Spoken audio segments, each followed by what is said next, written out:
السلام عليكم ورحمة الله تعالى وبركاته.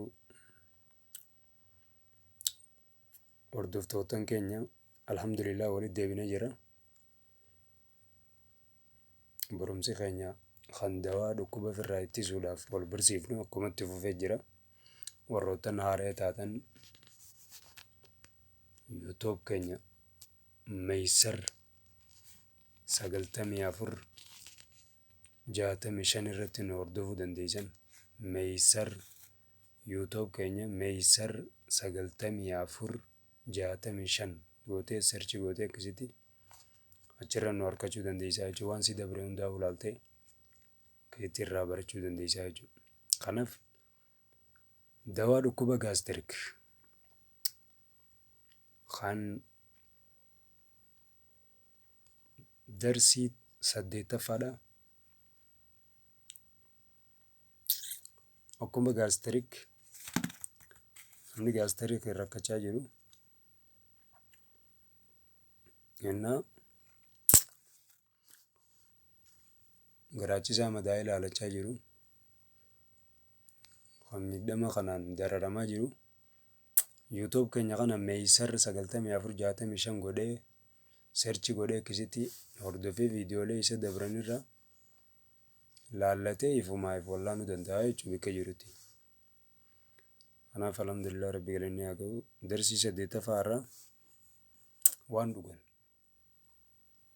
tan nama wallaantu irraa ilaalla, tan nama fayyiftu irraa ilaalla. Isiisan irraa zeezeytuun jaanin dawaa zeezeytuun kana ni bitataa bakkayyutti argama. Farmaasii ammayyaa ni jira, habashaa ni jira.